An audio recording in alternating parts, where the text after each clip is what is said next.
You are listening to the Disney Dream Girls, an unofficial Disney theme parks podcast, and this is show number 228 for Sunday the 23rd of September 2018. Where dreams begin. Hello and welcome to the Disney Dream Girls. My name is Michelle Young, and together with my good friend Jane Phipps, we are your guides to the place where dreams begin.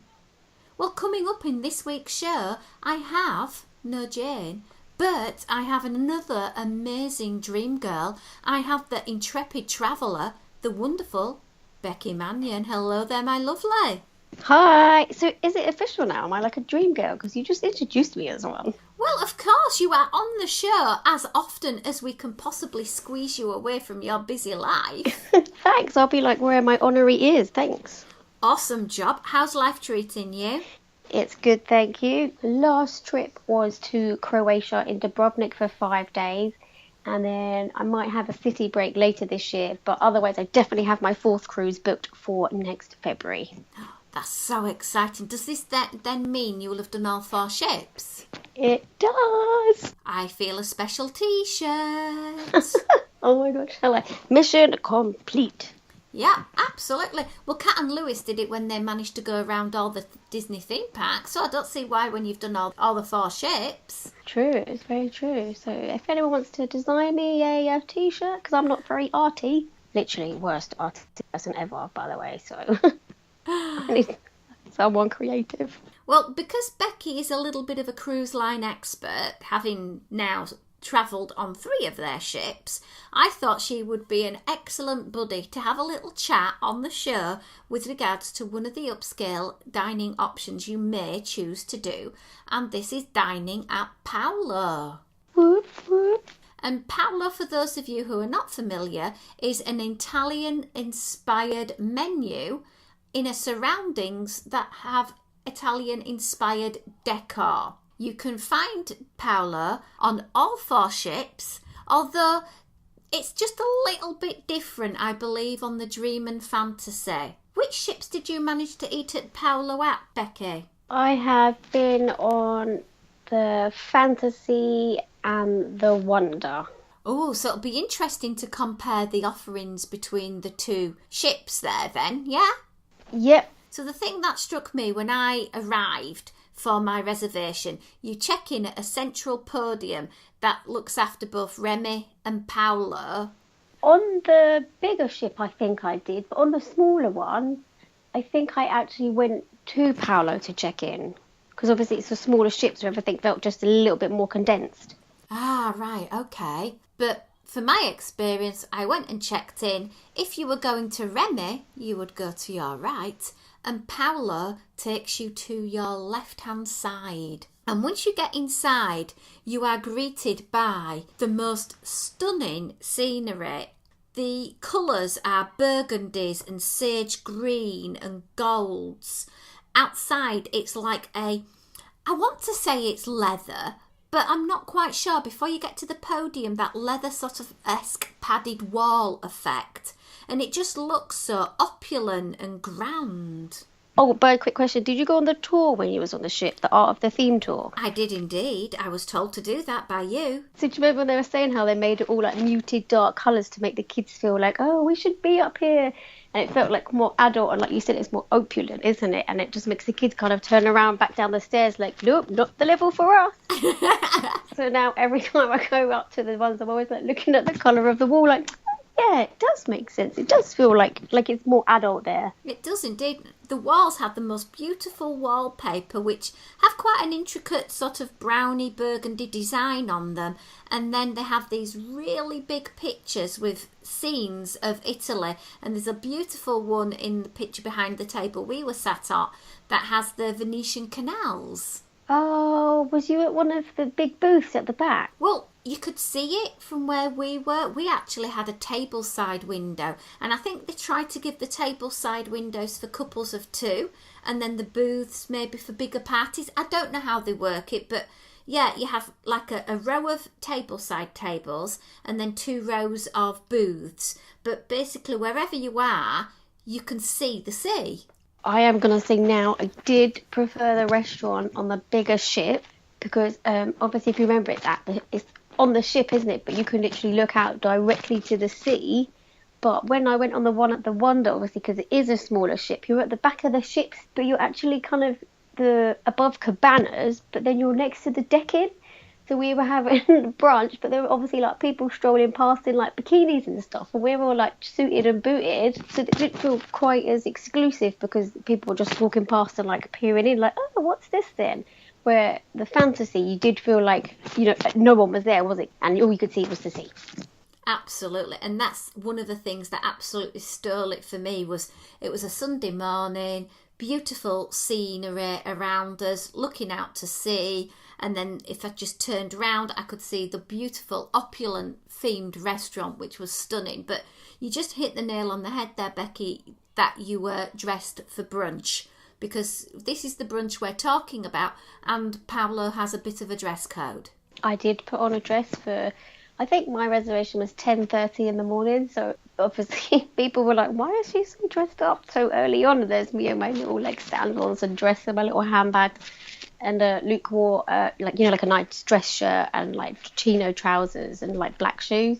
I think it did look strange in the morning because obviously everyone else is still quite casual and it was a day at sea, so everyone was just like chilling and relaxing in their comfy clothes. And it was quite interesting looking around the restaurant because you did have a wide variety of different attire. Some people I felt were a little bit more informal, perhaps with a little skirt and a blouse or a t-shirt. Some people were really OTT, wearing a really formal, not quite ball gown-esque dress, but, had really put the effort into getting something quite substantial. Yeah, and I know it sounds really rude, but you could tell the couples who had kids because they just looked like they were really there to enjoy it. Like the guy had on, like the linen-y suits and like a white shirt, and like the wife was all dressed up, and they just looked like they were like proper like, oh, this is like 2 hours of like peace and good food and relaxing. I know, their little bit of sanctuary from their busy week on the cruise ship.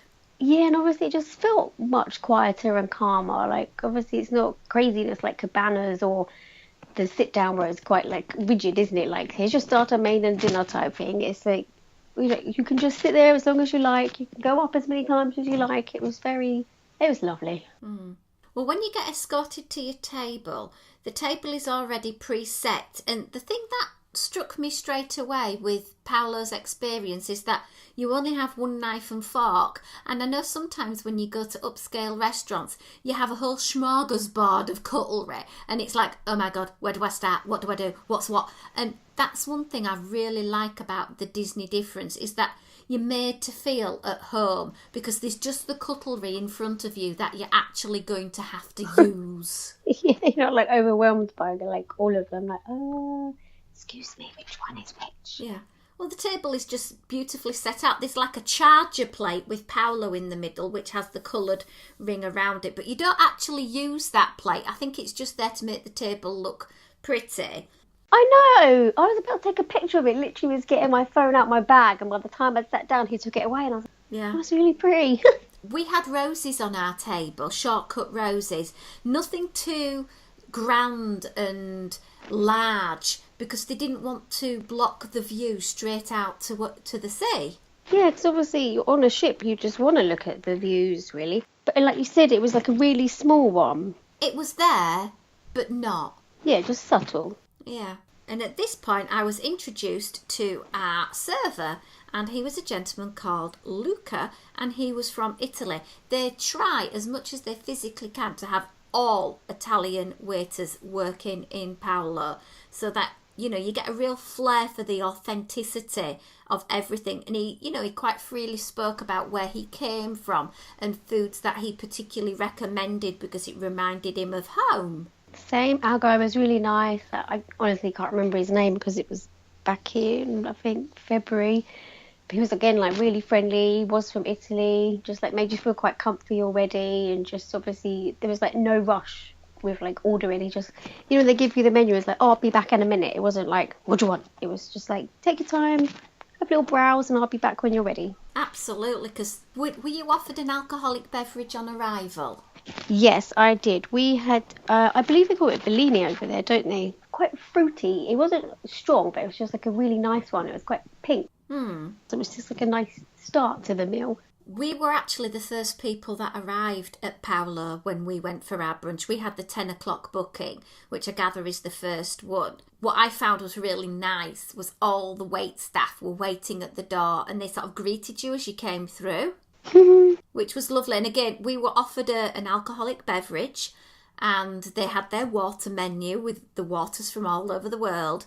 And we were offered an alcoholic menu if we wanted to top up and have another alcoholic beverage, but personally I didn't take on board that. I didn't want to have anything, but on the menu itself you had the opportunity to choose from a Palo Bloody Mary, another Bellini, or a Balsamic Grande. What is that? I should have asked. I've no idea.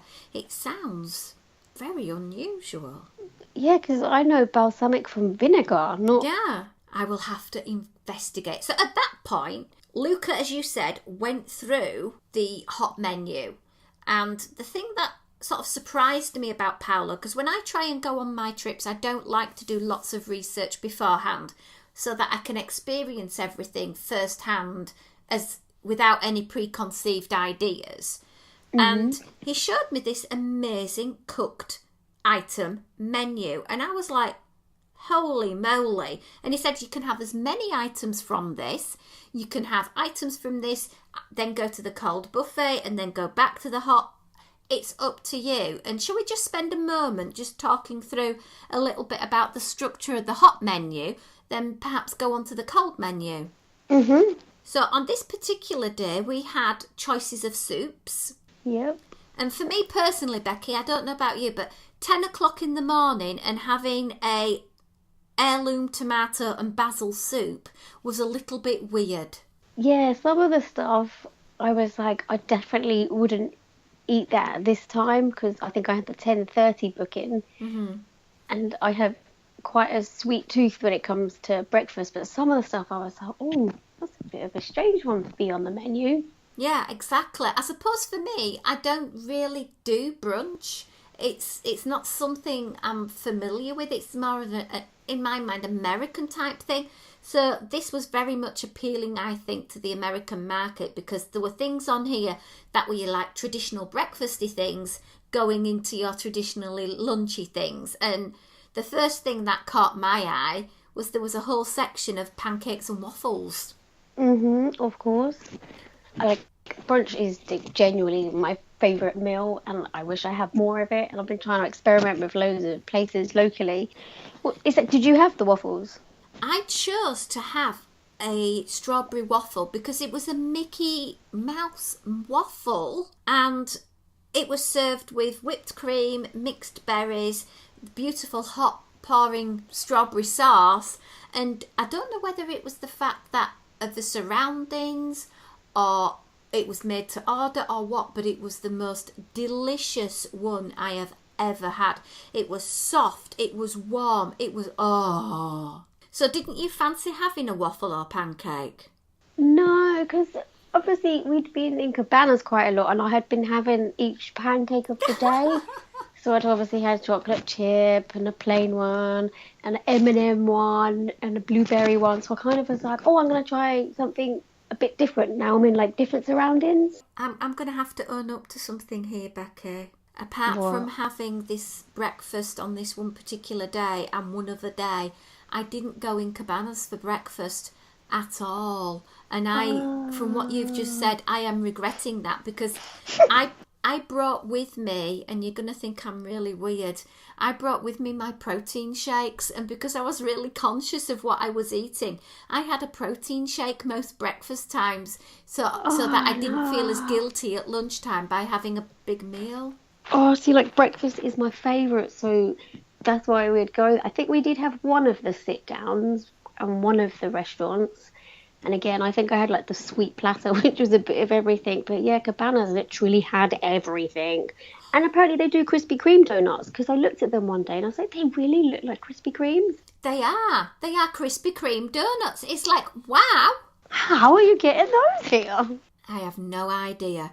So after the waffly pancake section on the menu, we have a whole section dedicated to the wonderful egg. Now, I do know, I remember you saying you had something eggy. What did you take? I had the eggs Benedict with salmon while I was brunching.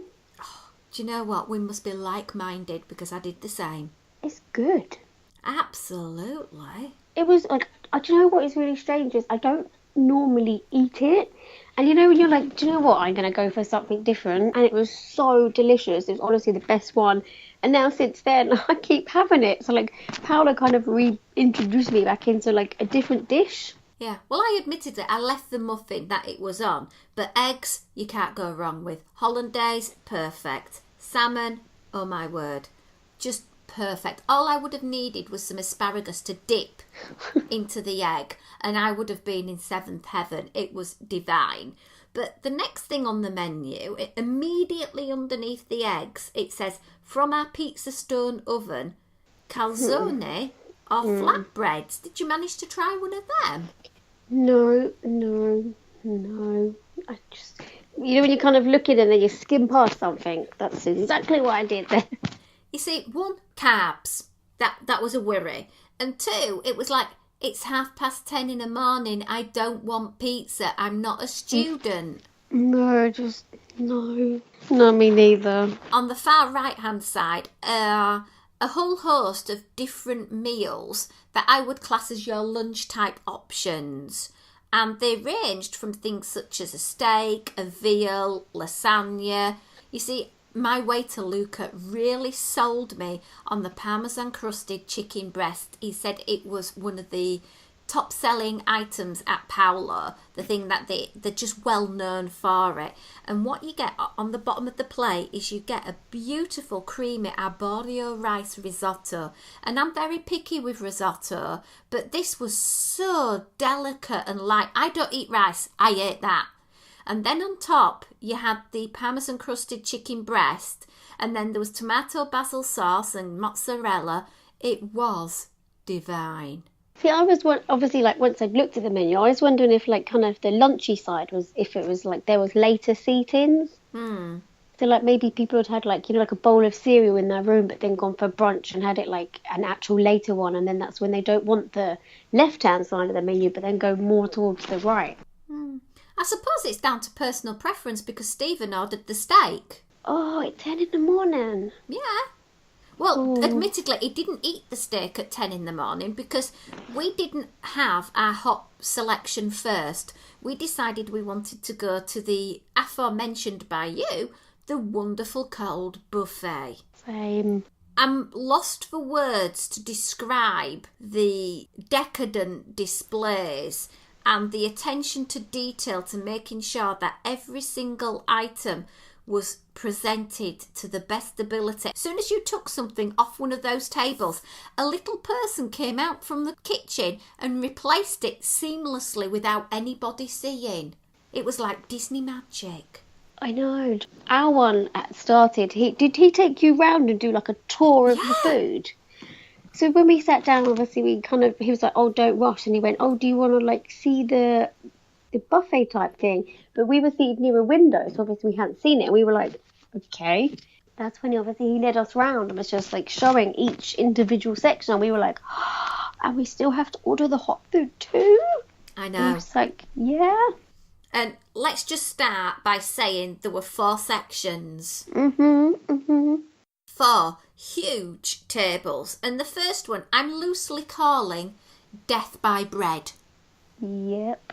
Because you have got every single type of bready type breakfast thing you could have ever wanted. You know, you've got crisp bread, you've got sesame seed buns, you've got fruit bread, you've got croissant, you've got almond croissant, you've got an assortment of fruit, you have got pastries, you have got everything you could possibly want that is made from flour on that selection.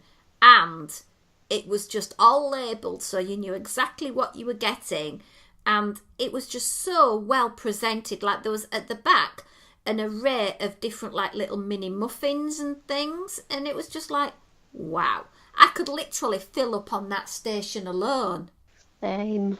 And at the very end of that, for those people who thought, I need a bit more, They had like fresh strawberries and some granola, just in case, to balance it out a little bit. Yep.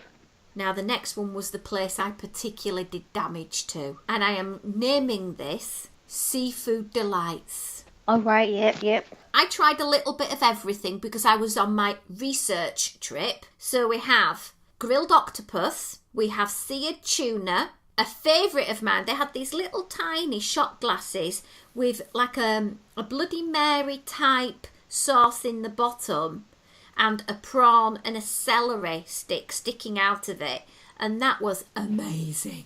Do you know what? Every time I went past, I forgot to put one on my plate, so I didn't end up trying it. Then there was like a caviar tasting area where there was an iced bowl of caviar, and then you had all the accoutrements to go with it, which was amazing. And then you had prawns, mussels, and seared scallops. Now those seared scallops were not big seared scallops. I didn't see them the first 2 times I went to the buffet, but boy did I do some damage the 3rd time. And I've not finished. There's even more. There was crab claws as well on that table. It was just overwhelmed and weighty with seafood. Mm-hmm. And I just went ballistic because I just love seafood. And to me, on the diet plan I follow, seafood is good food. Yeah, it is quite healthy, isn't it? And then the 3rd station that you have, I'm going to call it the traditional Italian station, because you have all the cooked meats, some more breads, you have cheeses from different parts of the region. You had these lovely little asparagus spears wrapped in Parma ham with a little bit of hollandaise. You had some artichokes. You had, oh my word, they had the most creamiest buffalo mozzarella with tomato and a little bit of olive oil. Oh my word.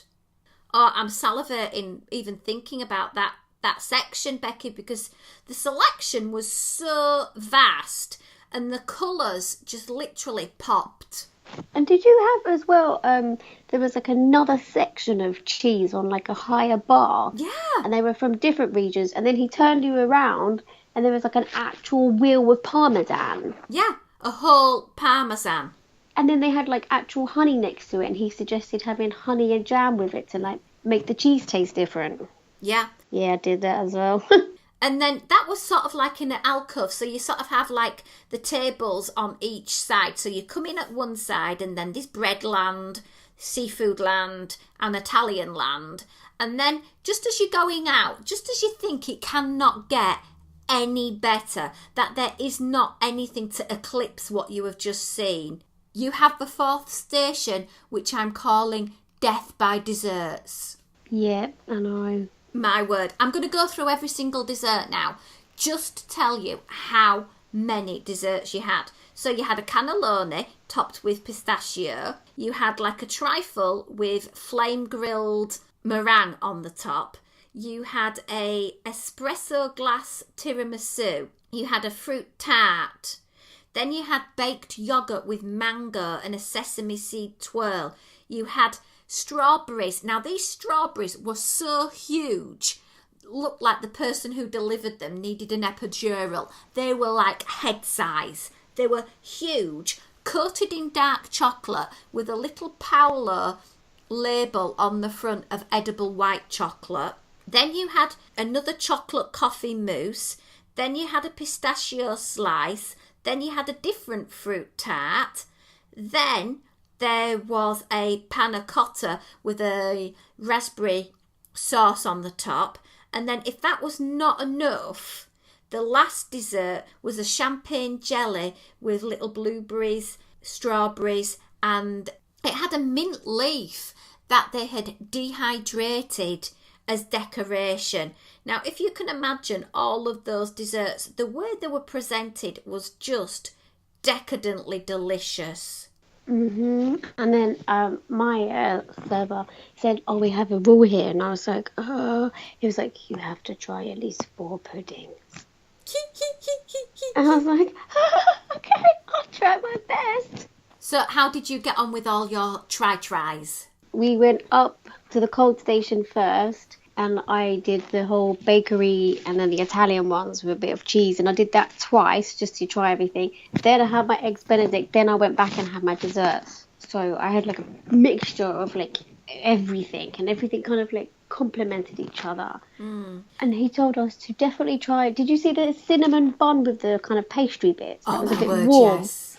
So he told us to definitely try that. One of the obviously the chocolate strawberries, but I had to go up twice to get the chocolate strawberries because they seemed to disappear. They were always like just gone. And then he like literally had a kind of a highlight at each table to like for you to recommend, but I can't remember the seafood one he said now. Yeah, it was good. It was really good. I felt as well that within the restaurant that it felt like there was just me there. There was nobody else, you know, even though there was other people. I didn't feel crowded when I was going to the buffet area. And I didn't feel, you know, sometimes when you go to buffets, and this is one thing I don't like, where you see people getting like a plate and building a Matterhorn mountain of food. Nobody was doing that because it was so relaxed and informal. People were just going and getting little bits and going back again. And I'm going to go through my plates. Plate 1, seafood. I had the Bloody Mary prawn, the octopus, the sea tuna and caviar toast. Plate 2, prawns, scallops, almond croissant. Plate 3, Mickey waffle with strawberry sauce. Plate 4, tiramisu martini, champagne jelly with berries, chocolate strawberry. Plate 5, gorgonzola, buffalo mozzarella, melon, pineapple, mini ratatouille, parma ham. Then Chef Mattel came to see us to see if we were needing anything else. And it was like, no, don't give us any more food. I'm about to die. I know. Then I had eggs Benedict. Then I had chicken parmesan. Then I had the trifle, the cannelloni, the panna cotta, and the baked yoghurt with mango, which was a particular favourite. Then next plateful, plate 9, I had the fruit tartlets, pistachio slice, brownie, coffee, chocolate mousse, the chocolate strawberry, and another champagne jelly. And you had to reel me out of the restaurant. I know, I was full for quite a while. It was amazing. Admittedly, I didn't finish every single dessert. I had little tastes of everything because I wanted to see what everything was like, and some things were nicer than others. Some things I did push myself to finish. And then I got the bill. And we were in there an hour and, I'd say about an hour and 50 minutes. It's a $30 per person upcharge, and then we left a standard 20% gratuity. Yeah, I think we did the same actually. Because the Bellini was included at the beginning, wasn't it? Yeah, so I cannot think of a better way than spending $42 on the cruise ship for a nearly 2-hour experience of divine food, beautiful scenery, finding out about our server's home country, trying some foods that perhaps I wouldn't necessarily try before. Like, whilst I'd had octopus before, it was a while since I'd had it, and it was cooked so well. Yeah, it was like one of my favourite things I've definitely done, and it was a nice change of pace from Cabanas and the other stuff, and obviously the food was a bit different. Obviously it's just me and Luke, so we had no kids, so it was like an adults only one, so I wanted to do a few of like the adults only experiences. It just felt really grown up, and it didn't feel, obviously I know when we went on the tour they said they purposely have done like nothing Disney in there, so you're not on there thinking, oh, I'm on a Disney cruise. You're just like, yeah, I'm on a cruise having a nice meal. There's nothing, you know, being like Disney in your face, which my partner doesn't like. You literally can be fully removed from the whole ship, really. Absolutely. Well, let's just round off that chat about Disney Cruise Line and move on now to some theme park news that I'd like to discuss with you. Okay.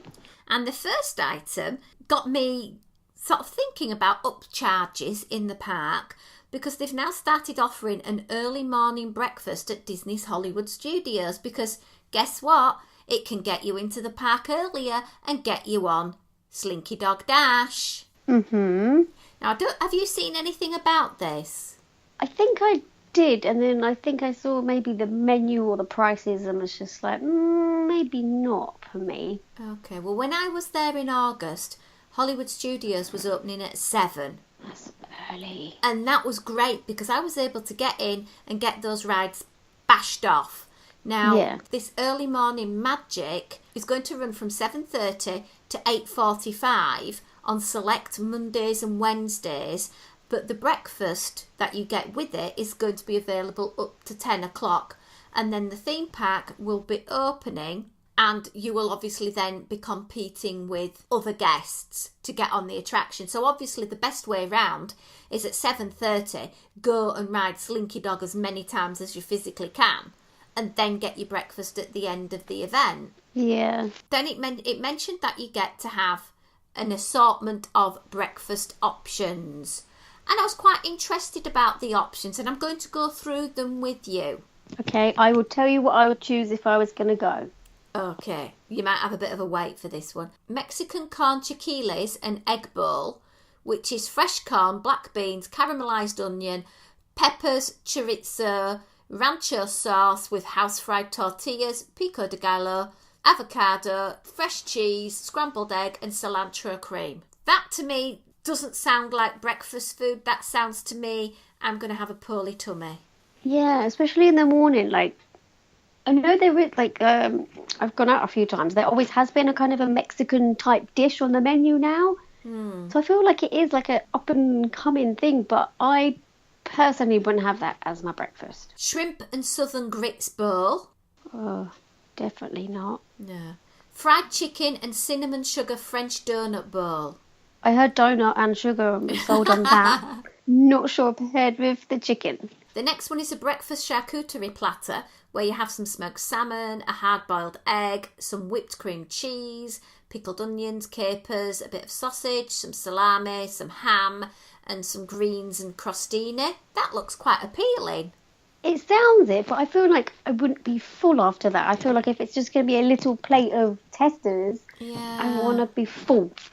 And then the last one is smashed avocado, toast and egg plate. Oh, they've gone all edgy and hipster on us. They have. Avocado toast. It's so Shoreditch. Totally. To be honest, it's a bit out there. It would have been nice if we would have themed this to Toy Story. Do you know what I mean? Where are you going to eat this? Well, you're not eating it in Toy Story Land. It's available at the ABC Commissionery. Oh, so it's not even like a whole, it's a Toy Story morning type thing. No, it's you get in early and then you can have your breakfast up to 10 o'clock at ABC Commissionery. I don't know. And how much are they offering this for? You have to have theme park admission on top.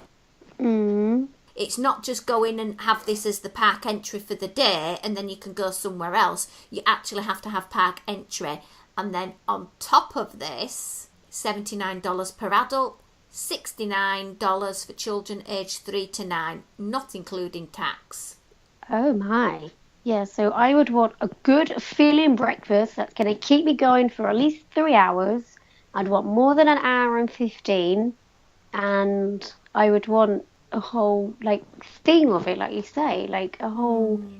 I don't know. I think that's a lot. I think they've missed a trick here. By theming it to Toy Story itself, that would have enticed me in. Whereas it's just, let's go to the ABC Commissionery and have a continental breakfast buffet. Yeah. Oh, sorry, I didn't mean to mention, I forgot to mention that there is a continental breakfast buffet as well as your choice of main dish. Yeah, but we know it's not going to be like massive amounts, is it? And if you get there a bit late, they'll be like, oh, sorry, it's all gone now. 10 o'clock, it's shut. Well, let's just play devil's advocate here. You're only going to Walt Disney World for 3 days and you want to get on Slinky Dog Dash as many times as you can. That's $79. You could possibly spend $15 on a breakfast. You're basically looking at about $60 here to get access to those attractions. Is it worth someone who's on time limited for $65? And I think that's not for me to answer. That's not for you to answer. I think it's down to everybody else's time schedules, because if you are short on time, these after-hour events can really help you get in and get particular attractions done. For me personally, I would say it's not worth $79 for me, because it's basically one attraction I'd want to do a few times, which is Slinky Dog. Whereas when they offer it at the Magic Kingdom, or the after hours event, you get the whole theme park to yourself. And admittedly, it's a bit more money, but it just seems better value for me rather than just having the opportunity to ride 3 attractions. Yeah, like again, I'm not into the spinny ride, so I know I wouldn't go on the Aliens one. I would just be there for the Slinky Dog. I still feel like it didn't quite have the impact it thought it would. But do you know where I think that would do absolutely amazing is Pandora. Can you imagine if they had like a special breakfast bowl or some kind of breakfast in the Pandora canteen, have loads of opportunities to take really pretty pictures and go and hit 2 huge rides? I think that would absolutely sell out. Disney, are you listening? Becky said it. Can you imagine like having a different breakfast and like being there, just like doing it again, like quite exclusive. You've seen people are still queuing for like Flight of Passage, but I don't feel like people are rushing for Slinky Dog. So I feel like I might have missed the trick there. Yeah, okay. 2 things that have been announced that they're ending. They eventually announced, after many rumours, that Illuminations over at Epcot is going to end. So I was feeling palpitations, thinking I'm never going to see it again, but it's not ending till next summer. Yeah, they said the second part of next year, didn't they? Which to me is, if you split the year in half, that's like July onwards, isn't it, really? Yeah, that's a really long notice, because normally, over the last few things they've been closing, you get 3-4 weeks notice, if that. Yeah, I know, and everyone's like rushing to go there. I had heard rumours it was going to shut, so we did see it twice on our last trip, because I really thought it was going to be ending much, much sooner. And then the other one that's going to be ending, and this is ending on the 1st of December 2018, is the Shake It, Dance and Play It street party. I was actually more shocked by that one. Were you? I was thinking, yay, thank heavens it's going. It's not really something that I personally rush out to go and see. God, no, me neither. As soon as that comes kind of on, I'm kind of like walking away from it.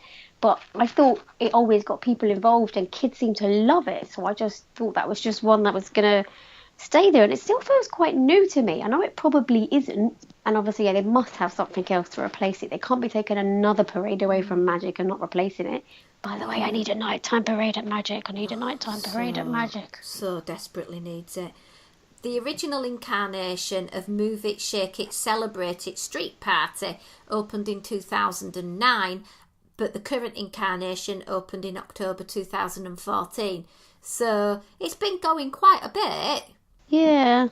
The last thing I want us to discuss is, I don't know if you took advantage of this or not, but for me, transportation around Walt Disney World is suddenly getting a lot more luxurious for me, because I'm no longer feeling compelled to ride with the masses on buses when I can spend between $7 and $10 to get a lift. That's not the minivan, is it? It's not, no. Well, technically no.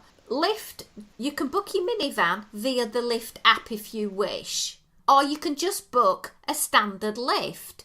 Now, the standard lift was costing me literally, on average, about $10 a journey. And for everywhere apart from the Magic Kingdom, it made sense. It really did. For the Magic Kingdom, my top tip was to go and get dropped off at the Contemporary and then walk across, because they can't technically drop you at the Magic Kingdom. They can only drop you at the TTC, which means you've got to get the monorail or the ferry. But by being dropped at the Contemporary, you can have a shorter monorail ride, or you can just walk. Yep. Which is a 5-10 minute walk, if that. But no, I was using Lyft quite a lot on this last trip, and I found it fantastic. Apart from, I am going to have to share the journey from hell on Lyft that I had.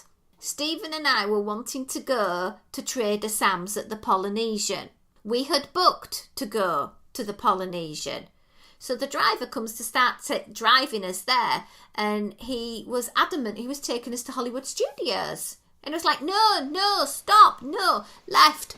Well, he didn't speak any English, so I was trying to think up any Spanish that I had. It was like, no, pointing across the windscreen to say, no, left.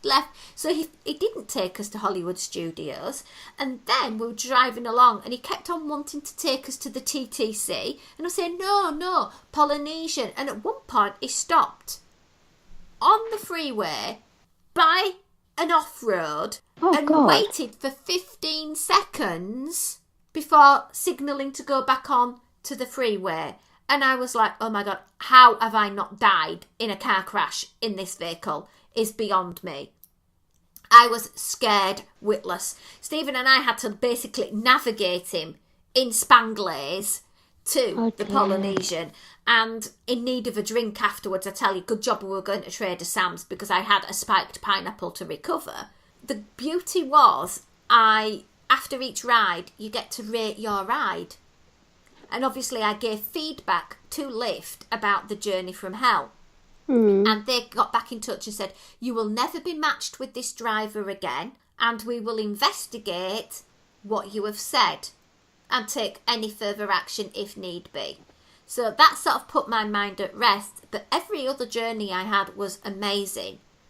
Now, the reason I'm mentioning this is because minivans have brought out a new pricing structure. You're going to be charged a $15 flat rate, and then every mile you travel will cost $2.75. Okay. So before it was a flat rate of $25. Yep. But now if you start thinking about it, some of those journeys might end up costing you over $30. Yeah. And the self-same one on the lift is going to cost you $12. We did use the one of the minivans once, just so I can say I used it in all honesty, and it was, I think, $25 is a lot. I've also used Uber. Me and Luke used it one time. We were staying at either Coronado or one of the All Stars, and I wanted to go to Trader Sam's. It took us an hour to get there, and then on the way back, Luke was like, "It's just like obviously we left quite late, and we had the cruise the next morning to go to." So he was like, "Should we just get an Uber on the way back?" And it cost $8 to get from Polynesia back to our hotel for the night. Yeah. To me, one morning we had breakfast at Kona Cafe, and it was for 8 o'clock. There was no way I was going to get a bus and then a monorail and get there in time for that reservation unless I was setting off at stupid times, and then the buses might not have been running. I didn't want to miss my macadamia nut pancakes. So we got a lift, and it was $8. It was, in comparison of time versus enjoyment. And it's again linking back to what we were discussing earlier, that sometimes you just have to pay to get more. Yeah, like I was getting so frustrated last trip because we stayed at Saratoga Springs, but we were staying at the first pickup, so we then had to go around the whole of the rest of the resort, which was like another 4 stops to pick everyone up before we then even left. And by that time, literally 10 whole minutes had gone. And I just feel like, oh my God, I'm not staying here ever again. Like, we're losing so much time. And that's on top of, if like the bus times kept getting pushed back. Sometimes we could wait 20 minutes at the bus stop, and we're trying to entertain like a 2-year-old. Yeah, it's like we've lost like half an hour since we've left the room. Yeah. And another top tip as well was to get to Disney Springs, because at certain times of the day you cannot get direct to Disney Springs. Yeah, it's after 4 p.m, isn't it? Yeah. So it was quite challenging to be able to do that. So just going in a lift, piece of cake. Yep. So I found all of that really useful. And if anyone wants any further information about using Lyft, please drop me a message, get in touch. More than happy to chat it through with you all. But I think we are going to put a big old bow on our discussion for this week.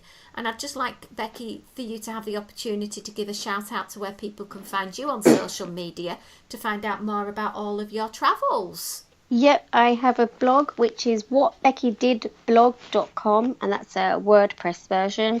So I write about my Disney trips, my holidays, my little outings at the weekend.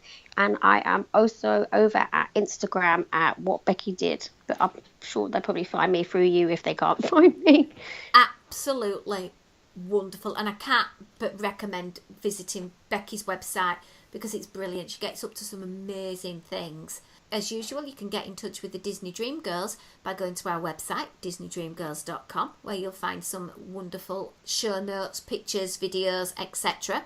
You can also contact us via our Facebook page, facebook.com/Disney Dream Girls. And then we have our Disney Dream Girls info on Twitter and Instagram at DisDreamGirls.